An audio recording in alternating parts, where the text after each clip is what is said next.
فرعون کو نجومیوں نے یہ خبر دی تھی کہ بنی اسرائیل میں ایک بچہ پیدا ہوگا جو تیری سلطنت کی بربادی کا سبب ہوگا۔ اس لیے فرعون نے اپنی فوجوں کو یہ حکم دے دیا کہ بنی اسرائیل میں جو لڑکا بھی پیدا ہوگا اس کو قتل کر دیا جائے۔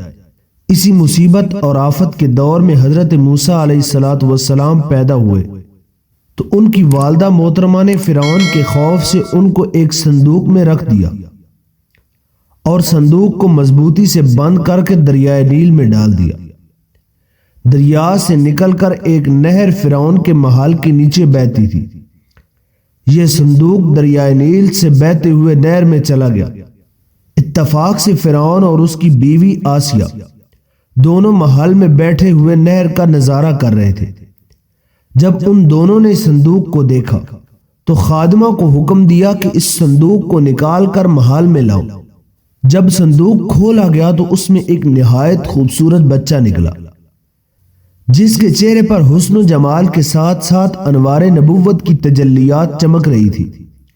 فرعون اور آسیہ دونوں اس بچے کو دیکھ کر دل و جان سے اس پر قربان ہونے لگے، اور آسیہ نے فرعون سے کہا، یہ بچہ میری اور تیری آنکھوں کی ٹھنڈک ہے، اسے قتل نہ کرو، شاید یہ ہمیں نفع دے یا ہم اسے بیٹا بنا لیں۔ اور وہ بے خبر تھے۔ اس پورے واقعے کو قرآن مجید نے سورۃ طٰہٰ میں اس طرح بیان کیا ہے، جس کا ترجمہ کچھ اس طرح بنتا ہے: جب ہم نے تیری ماں کو الہام کیا جو الہام کرنا تھا کہ اس بچے کو صندوق میں رکھ کر دریا میں ڈال دے، دریا کے اس کنارے پر ڈالے کہ اسے وہ اٹھا لے جو میرا دشمن ہے اور تیرا دشمن ہے۔ میں نے تجھ پر اپنی طرف کی محبت ڈالی اور اس لیے کہ تو میری نگاہ کے سامنے تیار ہو۔ چونکہ ابھی حضرت موسیٰ علیہ السلام شیرخوار بچے تھے، اس لیے ان کو دودھ پلانے والی کسی عورت کی تلاش ہوئی، مگر آپ کسی عورت کا دودھ پیتے ہی نہیں تھے۔ ادھر حضرت موسیٰ علیہ السلام کی والدہ بے حد پریشان تھی کہ نہ معلوم میرا بچہ کہاں اور کس حال میں ہوگا۔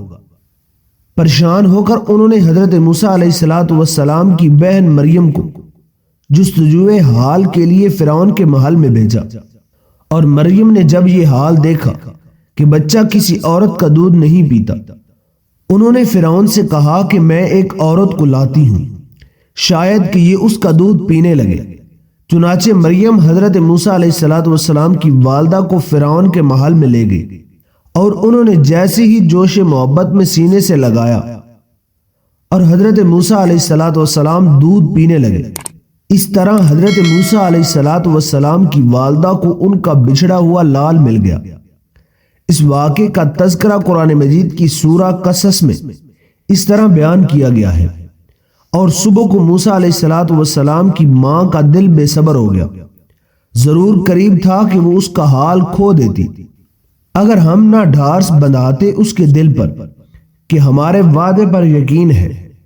اور اس کی ماں نے اس کی بہن سے کہا، اس کے پیچھے چلی جا، تو وہ اسے دور سے دیکھتی رہی، اور ان کو خبر نہ تھی کہ ہم نے پہلے ہی سب دائیاں ان پر حرام کر دی تھی۔ تو بولی، کیا میں تمہیں بتا دوں، ایسے گھر والے اس بچے کو پال دے اور وہ اس کی خیر خواہ ہیں۔ تو ہم نے اس سے ان کی ماں کی طرف پھیرا۔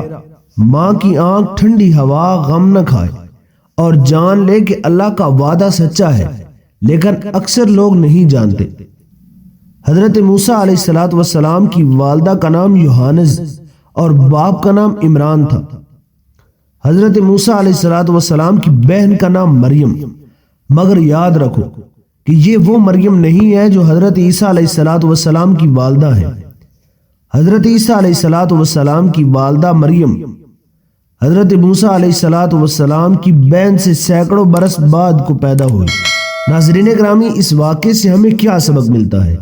اس واقعے سے ہمیں یہ سبق ملتا ہے کہ جب اللہ تعالیٰ کا فضل ہوتا ہے تو دشمن سے وہ کام کرا لیتا ہے جو دوست بھی نہیں کر سکتے۔ دیکھ لیجئے کہ فرعون حضرت موسیٰ علیہ السلام کا سب سے بڑا دشمن تھا، مگر حضرت موسیٰ علیہ السلام کی پرورش فرعون ہی کے گھر میں ہوئی۔ یہ بھی معلوم ہوا کہ جب اللہ تعالیٰ کسی کی حفاظت فرماتا ہے تو کوئی بھی اس کو ضائع نہیں کر سکتا۔ نہ اس کو نقصان پہنچا سکتا ہے۔ غور کرو کہ حضرت موسیٰ علیہ الصلوۃ والسلام کو کس طرح بے حفاظت، صحت و سلامتی کے ساتھ اللہ تعالیٰ نے پھر ان کی ماں کی گود میں پہنچا دیا۔ انہی الفاظ کے ساتھ اجازت چاہتے ہیں۔